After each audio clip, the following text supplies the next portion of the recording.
இதுதான் என்னுடைய முதலாவது கிறிஸ்மஸ் செய்தி. மற்ற செய்தியெல்லாம் எழுத்து விடலாம், மற்ற செய்திகளெல்லாம் என்ன செஞ்சு விடலாம், ஒன்று தலைப்பை வைத்து அந்த வேத பகுதியை வைத்து என்ன செஞ்சு விடலாம், எடுத்து விடலாம். ஆனால் முதலாவது இந்த கிறிஸ்து பிறப்பின் பண்டிகை செய்தியை எப்படி எடுப்பது என்று சொல்லி ஒரு பதட்டம் இருந்து கொண்டே இருந்துச்சு.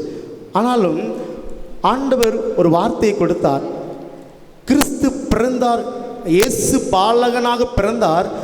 அந்த கிறிஸ்து பிறப்பையே பேச வேண்டும் என்று சொல்லி மனதில் நினைச்சது, யோசனை எழுப்பினது. அதன் அடிப்படையில் தான் ஒரு சில வசனங்களை முன்பதாக வைத்து இந்த கிறிஸ்து பிறப்பின் பண்டிகையை நினைச்சுகின்றேன்.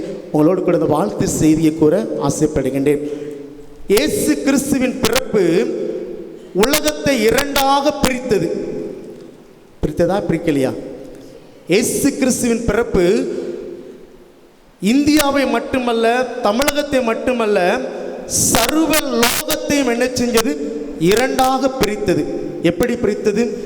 கிமு கிபி, கிறிஸ்துவுக்கு முன்பு கிறிஸ்துவுக்கு பின்பு என்று சொல்லி உலகத்தை இரண்டாக பிரித்தது கிறிஸ்துவின் பிறப்பு, இயேசு பாலகனின் பிறப்பு. அதே போல கிறிஸ்துவின் பிறப்பு மனிதனுடைய வாழ்விலும் என்ன செஞ்சது, எதிர்மறை சிந்தனைகளை அகற்றி நேர்மறையான சிந்தனைகளை உருவாக்கின நாள் தான் எது? கிறிஸ்துமஸ். கிறிஸ்துமஸ் என்பது எதிர்மறையான சிந்தனைகளை அகற்றி நேர்மறையான சிந்தனைகளை நமக்குள் கொண்டு வந்த நாள் எது என்று சொன்னால் கிறிஸ்துமஸ். அதுதான் கிறிஸ்துவின் பிறப்பு. என்ன எதிர்மறையான சிந்தனைகளை அகற்றி எப்படிப்பட்ட நேர்மறையான சிந்தனைகளை கொண்டு வந்தது என்பதை தான் நாம் அங்கே நினைச்சுகின்றோம்.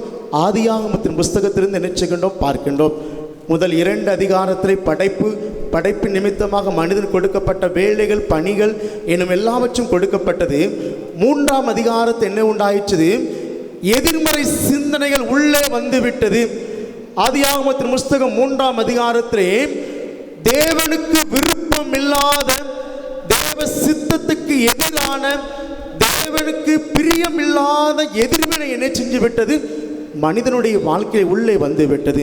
அது நிமித்தம் என்ன செஞ்சான், மனிதன் தேவனை விட்டு பிரிக்கப்பட்டு விலகி போனான் என்று நினைச்சுகின்றோம், பார்க்கின்றோம். அதை அறிந்த ஆண்டவர் என்ன செய்றார், வாக்கு கொடுக்கிறார்.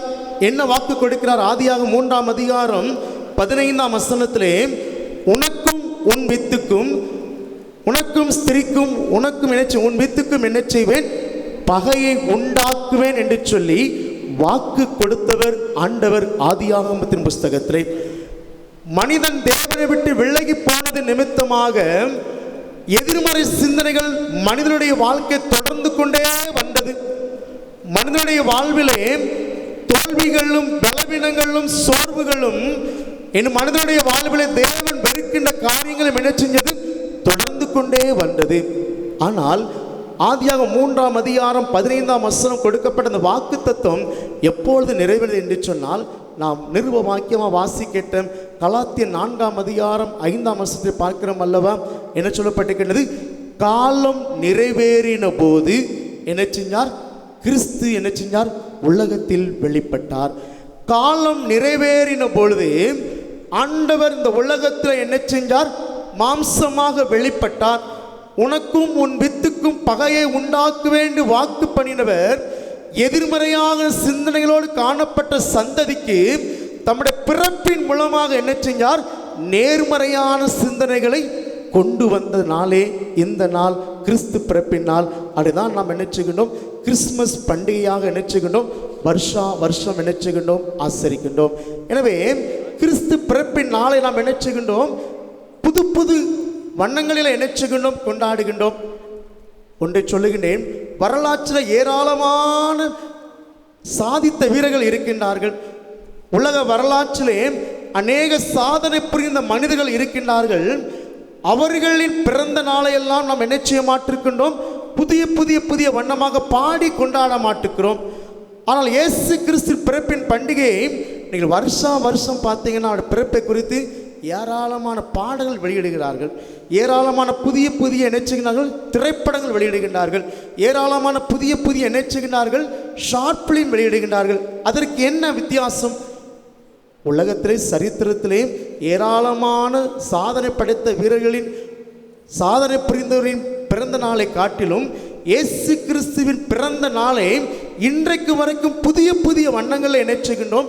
நாம் கொண்டாடி வருவதற்கு வித்தியாசம் என்னென்று சொன்னால், கிறிஸ்துவானவர் என்ன செஞ்சார்? மாம்சத்திலே வெளிப்பட்டார்.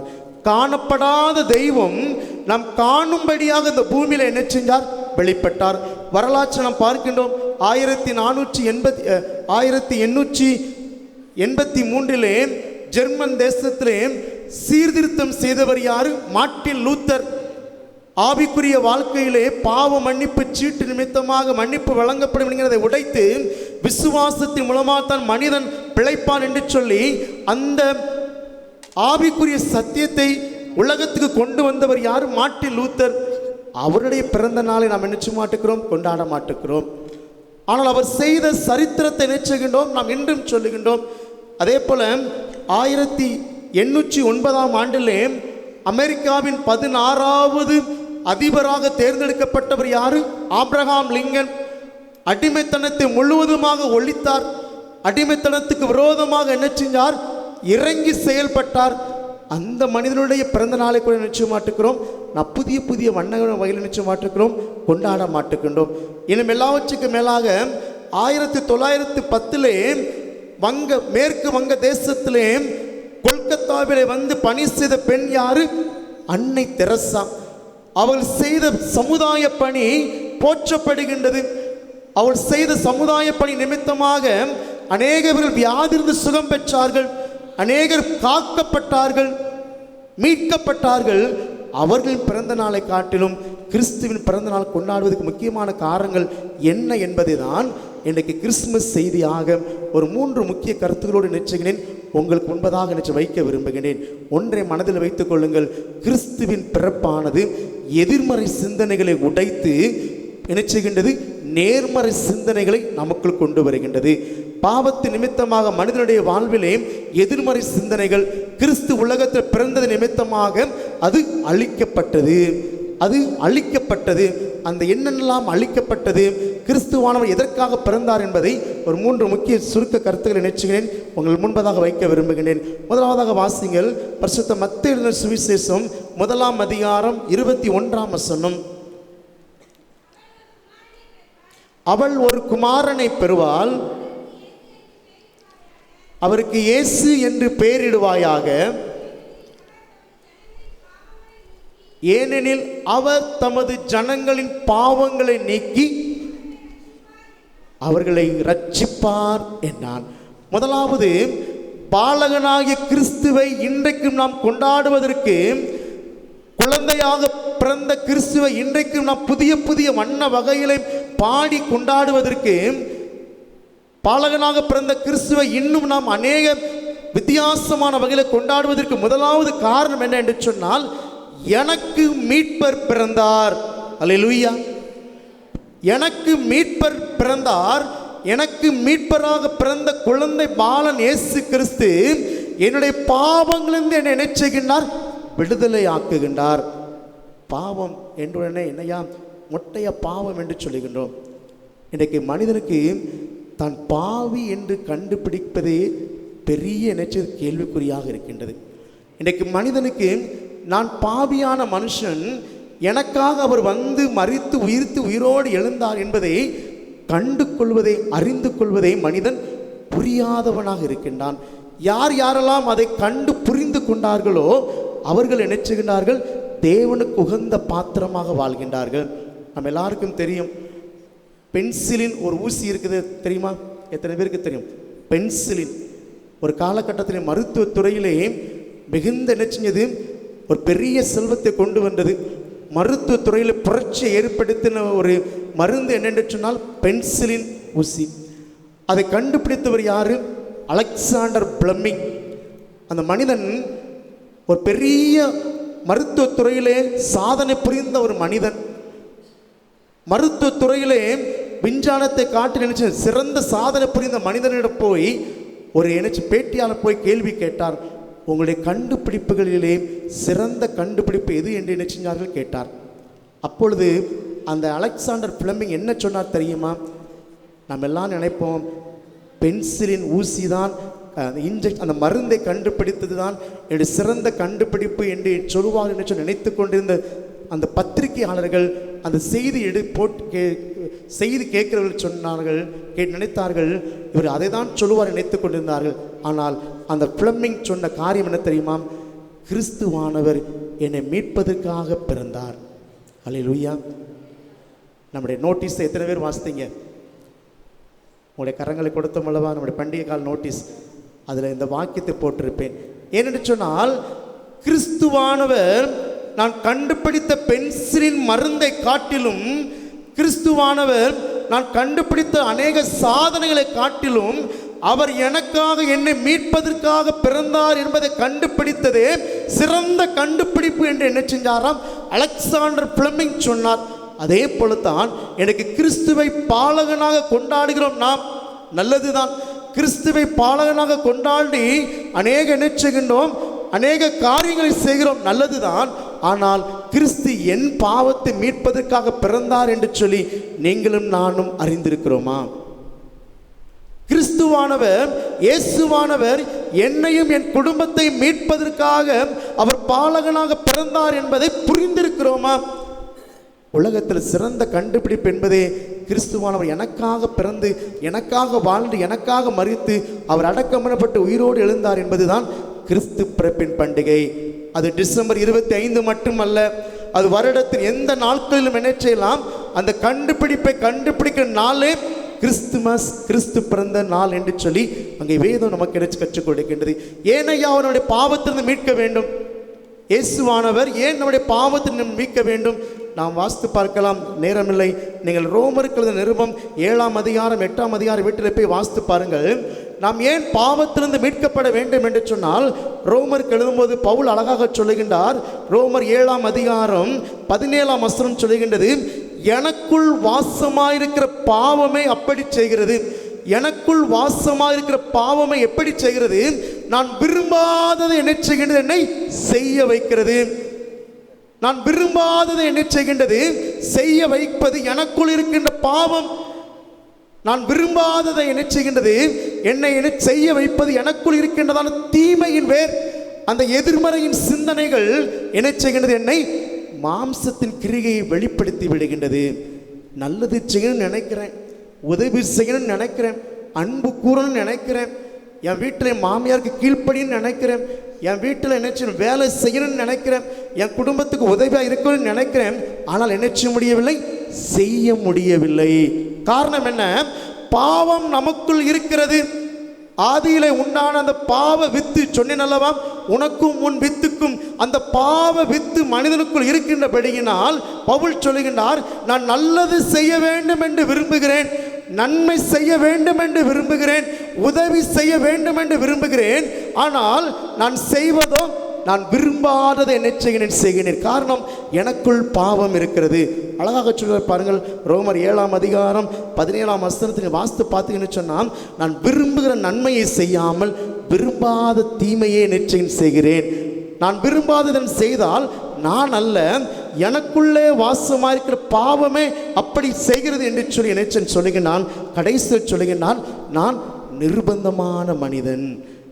மனிதன் பாவத்து நிமித்தமாக தீமைகளை செய்து, மாம்சத்தின் கிரிகளை செய்து, அவன் நினைச்சல் கைவிடப்பட்ட நிலைமையிலே நிர்பந்தமான நிலைமைக்கு சென்று விடுகின்றான்.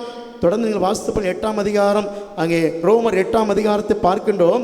அங்கே மாம்சத்தின்படி நடக்கிறவர்கள் மாம்சத்துக்குரியவரை சிந்திக்கிறார்கள். மாம்ச சிந்தை மரணம். 7ஆம் வசனத்தை பார்க்கிறோம், மாம்ச சிந்தை தேவனுக்கு விரோதமான பகை. எனவே இந்த மாம்சத்தின் பாவத்தை உடைத்தெறிவதற்கு கிறிஸ்து பிறந்தார். எனவே தான் சொன்னேன், என் மீட்பர் பிறந்தார். சொல்லுவோமா? கிறிஸ்துமஸ் பண்டிகை இந்த நாளிலே முதலாவது ஆண்டு நமக்கு தருகின்ற ஒரு நம்பிக்கையின் வார்த்தை என்று சொன்னால், என் மீட்பர் பிறந்தார். சொல்லுங்களேன், என் மீட்பர் பிறந்தார், என் மீட்பர் பிறந்தார். நான் இதுவரை விரும்பாத தீமையை செய்து கொண்டிருக்கின்றேன். அந்த விரும்பாத தீமை என்னை விட்டு விலக்குவதற்கு, என் குடும்பத்தை விட்டு விலக்குவதற்கு, என்னுடைய மாம்சத்திலிருந்து என்னை விலக்குவதற்கு அவர் என்ன செஞ்சார்? பாலகனாக பிறந்தார். ஜனங்களின் பாவங்கள் நீக்கி அவர்களை ரட்சிப்பார், விடுதலை ஆக்குவார், மீட்பு தருவார் என்று சொல்லி இயேசு கிறிஸ்துவை குறித்து அவருடைய பிறப்பை குறித்து சொல்லப்பட்டதான வார்த்தை மனிதனுக்கு கிடைச்சது. என் மீட்பர் பிறந்தார் ஐயா, என்னை மீட்கிறவர் பிறந்தார், நான் நன்மை செய்யும்படி என்னை நினைச்சு பிறந்தார், என்னைக்காக பிறந்தார், இன்றையும் எனக்குள் இருக்கிறார் என்று சொல்லி இந்த முதலாவது ஒரு காரியம் சுட்டி காண்பிக்கிறது. அன்பானவர்களே, இந்த கிறிஸ்து பிறப்பின் பண்டிகை நாட்களிலே முதலாவது நம்முடைய பாவத்திலிருந்து விடுதலையாக்க அவர் பிறந்தார். நான் பாவத்திலிருந்து விடுதலையாக்கப்பட்டோம் என்று சொன்னாலே தேவனுக்கு பிரியமுள்ள பிள்ளைகளாய் மாறிவிடும். அதையும் அந்த ரோமர் 7ஆம் அதிகாரம் 8ஆம் அதிகாரத்திலே வீட்டில் போய் வாசித்து பாருங்கள், அழகாக சொல்லப்பட்டிருக்கும். நாம் கிறிஸ்துவுக்கு பிரியமுள்ள பிள்ளைகளாக மாறும்படி அவர் மாம்சத்தில் வெளிப்பட்டார். இது முதலாவது காரியம். இரண்டாவதாக, கிறிஸ்துவானவர் எதற்காக பிறந்தார்? பாலகனாக பிறந்த குழந்தை எதற்கு என்று சொன்னால் என்னை ஒன்றுபடுத்துவதற்காக பிறந்தார். அல்லேலூயா சொல்லுங்களேன். தூக்கம் வருதா? தூக்கம் வருதா? வரல, சந்தோஷம். என் மீட்பர் பிறந்தார் முதலாவது. இரண்டாவது, என்னை ஒன்றுபடுத்துகிறவர் பிறந்தார், என்னை ஒற்றுமையாக்குறவர் பிறந்தார், என்னை இணைக்கிறவர் பிறந்தார். என்னையா சொல்லப்பட்டிருக்கின்றது? நாம் சுவிசேஷ பகுதியாக வாசிக்க கேட்டேன். லூக்கா சுவிசேஷத்தை எல்லாரும் எடுத்துக்கொள்வோம். லூக்கா 2ஆம் அதிகாரத்திலே அங்கே பாருங்கள். லூக்கா 2ஆம் அதிகாரத்திலே 5ஆம் வசனத்தை வாசியுங்கள்.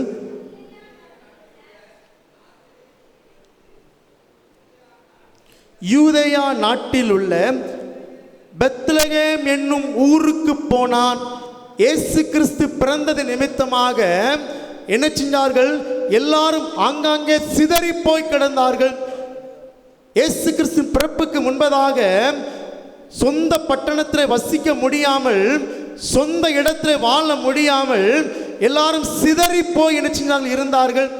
அப்பொழுதுதான் காலம் நிறைவேறின பொழுது, வாக்கு தத்துவம் நிறைவேறின பொழுது குடிமதிப்பு எழுதும்படியாக கொடுக்கப்பட்டது, கட்டளை பிறப்பிக்கப்பட்டது.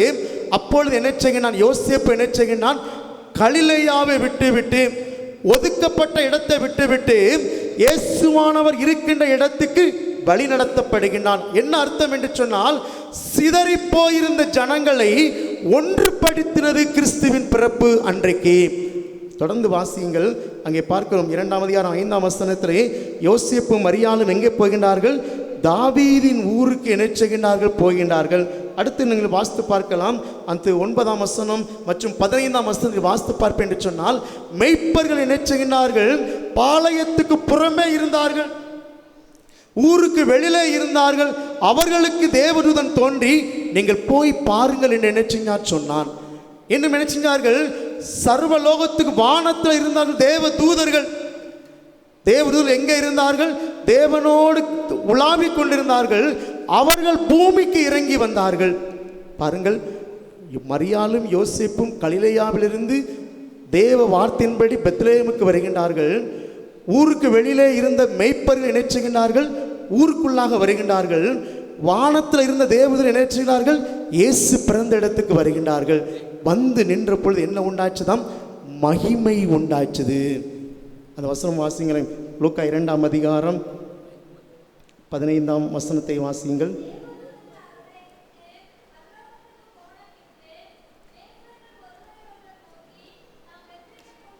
ஒன்பதாம் வசனத்தை வாசியுங்கள். கர்த்தருடைய தூதன் அவரிடத்தில் வந்து நின்றான். கர்த்தருடைய மகிமை அவர்களை சுற்றிலும் பிரகாசித்தது. சிதறி போயிருந்தவர்கள் கிறிஸ்து பிறந்த பொழுது எல்லாரும் ஒன்று கூடி வருகின்ற பொழுது அந்த இடத்துல என்ன உண்டாச்சுதான்? பிரகாசம், மகிமை உண்டாச்சுதான். எனவே தான் ஆரம்பத்தில் சொன்னேன், கிறிஸ்து பிறப்பின் நாளில் கூடி வந்திருக்கிற நம் மீது என்ன செய்கின்றார்? ஆண்டவர் தம்முடைய மகிமையை பிரகாசிக்க பண்ணியிருக்கின்றார். இந்த ஒன்று கூடி வருதல் என்ன செய்கின்றது?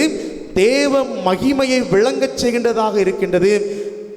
அநேக நேரங்களிலே கபடற்றவர்களாக, சிறந்த முகத்தோடு ஒருமனப்பட்டவர்களாக நாம் வருகின்ற பொழுது அவர் தம்முடைய மகிமை என்ன செய்கின்றார்? நம்மீது விளங்கச் செய்கின்றார். யோசேப்பையும் மரியாளையும் ஒன்று கூட்டினார். தேவ தூதர்கள் ஒன்று கீழே இறங்கினார்கள். மெய்ப்பர்கள் ஒன்று சேர்ந்து வந்தார்கள். அடுத்து முக்கியமாக 16ஆம் வசனத்தையும் 17ஆம் வசனத்தை பார்ப்போம் என்று சொன்னால், ஜனங்கள் வந்து இயேசுவை பார்த்தார்கள். ஒன்றுபடும்படியாக பிறந்தார். என்னை ஒன்றுபடுத்தும்படியாக பிறந்தார். எங்களை ஒன்றுபடுத்தும்படியாக பிறந்தார். எங்களை இணைக்கும்படியாக பிறந்தார். எங்களை சேர்த்து கொள்ளும்படியாக பிறந்தார் என்பதுதான் கிறிஸ்து பிறப்பின் இரண்டாவது வாழ்த்து.